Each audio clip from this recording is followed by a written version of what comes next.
Jonathan, how you doing? Good, how are you? A lot of talk in the last few days here about the original freight brokers, the digital freight brokers. I don't think people know.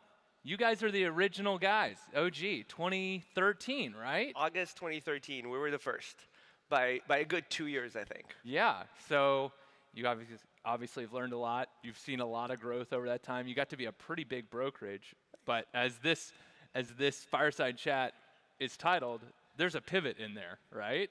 That's right. So you want to tell us a little bit about kind of what it was like kind of in those early days leading up. I mean, you guys had quite the interesting story. The early days were wild. I don't come from the freight market. I don't come from the freight industry. I have a tech background. And I was trying to start something. I wanted to start a startup. I wanted to found funding and go for it. I didn't have the right idea behind what I wanted to do. I pitched a bunch of VCs, didn't find anything that clicked, and then eventually a friend of mine said hey, you don't have a trail, you don't have a good idea right now, but I know this guy who might have something you should meet. So I'll never forget, we met in Dumbo, Brooklyn, by my apartment. Drew shows up. We have a few beers, and then he tells me, here's my idea. We're gonna track and trace. We're going to be an automated broker. We didn't have a cool fancy name they call us today, the digital brokers. So that same night, I just fell in love with the idea. I came home. It was quite late. I told my wife, I think I'm starting a trucking company, and she's like, sure you are. Go back to bed. But then we started that day, and from there we went through the mobile change in our industry, where truck drivers starting to get mobile phones that were smart and could track them. So we went through that change. We went through having to understand what EDI is, which, not coming from the industry, that was quite a change. It was a big shift for me too. I'm sure Jonathan and I, it's funny, we overlap in our history, in a lot of rhyming ways, right? You were, yeah. When I met Jonathan, he said, my first job was in fashion. Yeah, I was an engineer at a company called Gilt, and I think that's where were you? You were also in fashion. I was at Living Social. That's so right. We kind of were both in the daily deal phenomenon. By the way, the original fastest growing companies of all time back in those days. Back in those days, yeah, those were good. That was an industry that invented a venture funding bubble, something that this room probably knows a little bit about a little bit. These days. Yeah, but and you used to share one of the offices that if one of my other startups that I worked at too. Yeah, it's only normal that we find ourselves on this stage today. That's right. It just makes sense. So you're building a brokerage. You're by the way, New York, interesting place to build a brokerage, right? Yeah. But you didn't see yourself as that, right? No, You've always seen yourself as a technology company. That's right. We were a tech company. So we had many iterations of who we were and what we did. But at our core, we were always a tech company. The model was always, let's try to automate as much as we can, empower the people that we have to deal with relationship, deal with humans are good at, and let the tech what it's good at, which is scale and move really fast. So we've always, in our mind, we would always be in the big hub that has the engineers. My network of engineers was in New York, and that's a little bit why we got started there. Obviously, COVID happened, and then we were not in New York, but we were everywhere. But we started in New York. We spent at least 7 years having an office there. COVID happened. We went remote and had to lived as a broker the ups and the down of that bubble. So I've been at FreightWaves now for 5 years, and for the first 4+ years, Craig used to tell me, "Hey, you're not yet of this industry." But it was about 5 years in that he's like, "You got to stop saying that you're not from this industry anymore. Yeah. You kind of been here long enough to where you can't shed that identity that you clearly have on." Do you feel the same way? Like you've been here, Yeah. you've been in this industry 11 plus years and counting. Not only that, but I think you can't go back. Like I think like the once you've the thrill of logistics is hard to find anywhere else. The like speed of like that of delivery on I internet. think the closest experience I had is e-commerce, right? Yeah. And that's about the closest feeling that you can get, Yep. right? Yeah. So that's too interesting. So you guys, okay, so you're growing, growing, growing. COVID happens, and you guys are one of the very interesting folks. By the way, those are my children that are running out there. So thanks everybody for your patience. And you guys are you have a very interesting story in that Transfix almost SPAC'd, right? Or Yes. you SPAC'd but didn't de-SPAC. Yeah, talk about that for a second. We saw an opportunity at the time to get out and be public, and our numbers were growing, and we saw a path to profitability. We got real close towards that time, and we thought that was it. That's our exit time. And I'll always remember the board meeting where we thought like, well, yep, no, market's turning. Let's not do that. And today, incredibly, it was a really hard decision to make, and that night was really hard. But it's probably one of the best decisions we've made. I can share that empathy because my board's talking to me during that time, exact same conversation. Hey, you got to get ready. Like you could SPAC in like 3 months if you really hurried. And I've been through 4 different pre-IPO readiness processes like in my startup journey over the last 15 years, and I can tell you, we weren't ready. And I don't think, what? There's like one company out there that really has even kind of made it through that's trading above their de-SPAC $10 price right now. Yeah, So. the market is not friendly to these companies that went through the process. That's for sure. Yeah. So okay, you've gone through. You've almost almost SPAC'd, which I'm sure was an incredible time suck, by the way. That is a big one. Yep. But you guys have spent the last 2.5 years dealing with exactly what most everybody else in the room is dealing with, which is an enormous, great freight recession, Yep. and on your business. But you've made it through with an interesting pivot on the other side. So walk me through kind of that process that you guys went through that said, hey, there's something here. We're not going to be a broker anymore, but we're still Transfix. Yeah. So the freight market was going slow. We were doing okay. We weren't growing as fast as we've grown in the past, but we weren't trending down.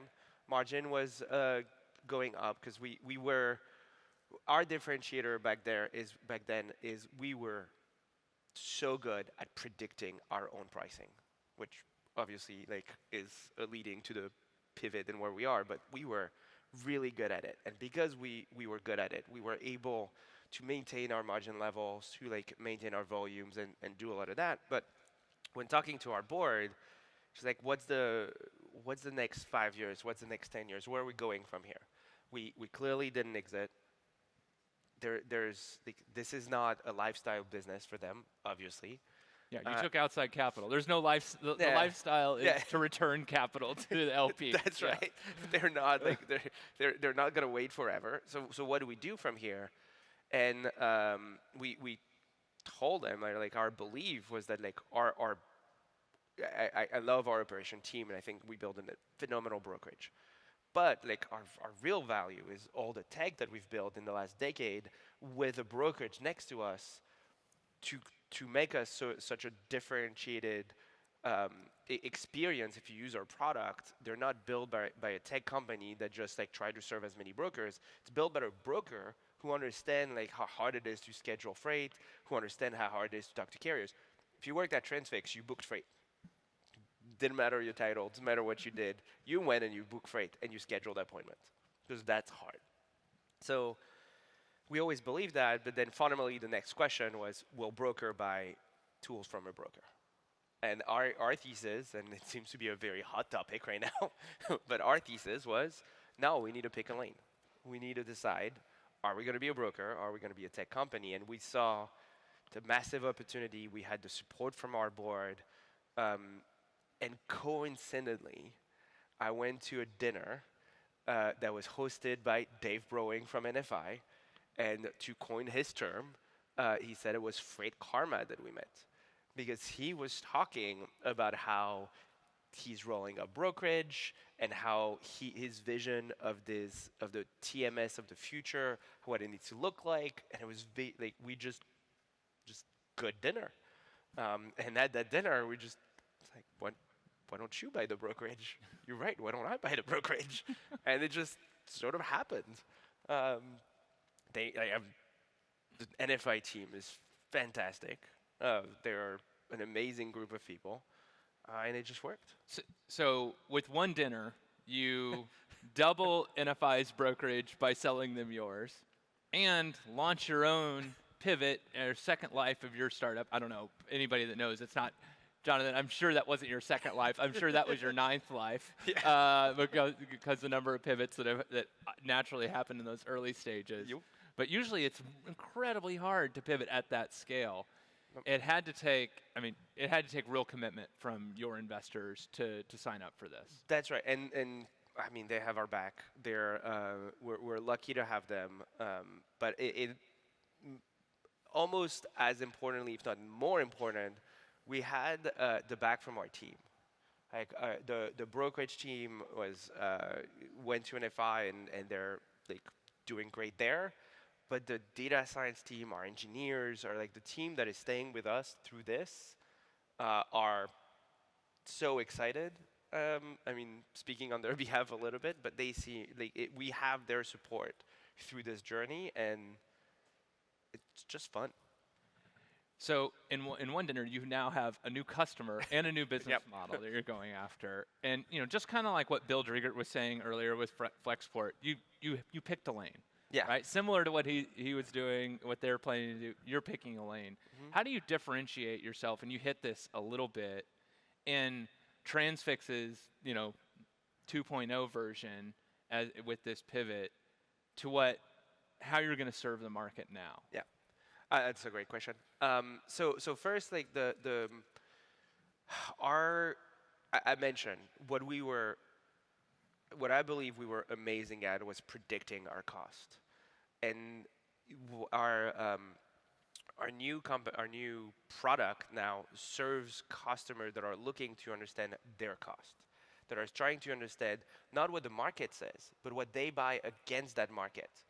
That can be a very different number, right? They might be a market from Chicago to New York, and that's around 2340 today. But if you have no carrier network that can serve that lane for you, you might buy way higher. You might buy way better if you have a great carrier network, and that's what we want to provide. Is that understanding of your own cost, and where we differentiate. That's a bit of a leading question. There is our partnership with you guys, the way we ingest data from third parties to be able to infuse a different set of knowledge into our end machine learning model to predict that customer.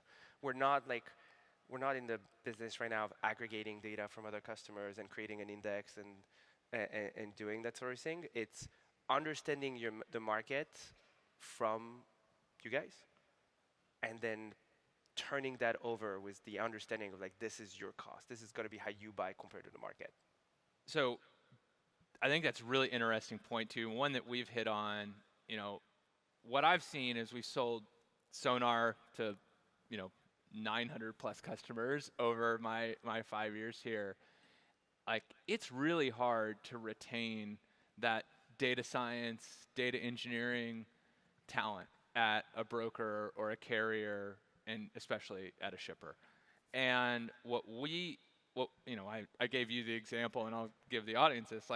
I have one customer that, since I've been here 5 years, it has had 6 different head of data science at their company.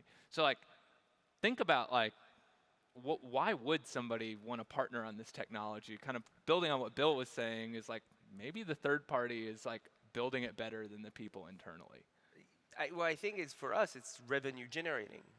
For the end customers, it's a cost center, and that I think is a big difference. Like we get to invest and invest in innovation, invest in models that are extremely complicated, and we get to like have access to a talent pool that is phenomenal. Our data scientist team, every single one of them is incredibly impressive. And I think that's because we're able to be a startup, because we're able to be super nimble, because we move at a different cadence, a different speed. Our data science team has to code and launch product, which is tough at a much larger enterprise.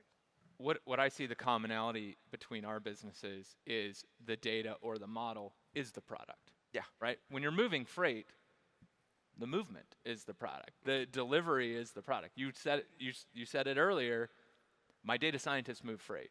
Now, like, but they get to sit at the top of the stack now, and that kind of can help as I think a way to build a team and rally around the importance of one's role within an organization. Yeah, you should also see the difference. Like when we were a broker, the product they launched was impacting the team that was like sitting next to them. Obviously, as a metaphor, because we're all remote, but the team that they had access to, right? But it wasn't like we were selling it. It wasn't that this was like a product that was meant for the outside world. But now, like understanding, like, wait, I can generate revenue doing what I do. They're different people. They are so excited. And I think that's a key reason why it's hard to have an internal team of data scientists. One thing I've always thought was interesting, and I'd love to hear your point of view on this, is you sell the brokerage to NFI. NFI is like well known to be green screens, like first, cornerstone customer. Yet they were also your cornerstone customer, and I mean I see you guys as largely competitive. So like, how did NFI get comfortable with that, and how did you get comfortable with that with NFI? So to be fair, we actually, when we sold, we didn't pick the pricing lane just yet. We were more going to think about like TMS holistically, and we had this thesis that we'll come out and sell modules, is the way we called it. We had a automated appointment schedule and a routing guide module and other modules, and we came into customers and you get to pick your own adventure. We've had so many demands around pricing that's why it sort of like guided us towards this. But when we did the deal with NFI, we were a little bit like agnostic in doing everything. Now NFI is using our tech for what I think Dave is calling his digital broker, or his digital side of the business, and that's where he's using our pricing and he's using everything else. But for the legacy side, he is using green screen, and I think he sees value in both, and we can be competitor but still coexist. Yeah. I mean, we certainly live in that world with SONAR as well. A lot of our customers have DAT or truck stop, and we hear that. So as we look forward, kind of nearing the end of the freight recession, getting to the end here, where do we see Transfix going forward, and like what do you guys look like in a couple years from now? I think that like the timeline is going to be interesting. I'm not sure if it's like 2 years, 4 years, 2 months, but we're going to be an extension of the data science team of our customers. That's really how they should think of us. We're going to come in and build very, very bespoke models. They're going to be complex machine learning models that are tailored to the customers. They're not going to be too alike, and that's going to take time for us to go through our journey of onboarding a lot of customers and growing and doing all this. But over time, as we see ourselves, we want to take over the appointment scheduling and the routing guide, and what makes the stack of a broker more automated is where we want to be eventually in the future. If it's 2 years or a year or 1 month, only our customers will tell us. Yeah. Well, that's a great way to end it, I think. As we serve this industry, it's been, I think, great life pivots for us to join the freight industry and really just catch something that is so critical to society, Yeah. and one that it might not look as good as the fashion world that Johnathan used to be in, but it feels a lot better to be this important. So it's I great to agree. spend this time with you, Johnathan, and thank you all very much. Thanks a lot. Oh, that was good.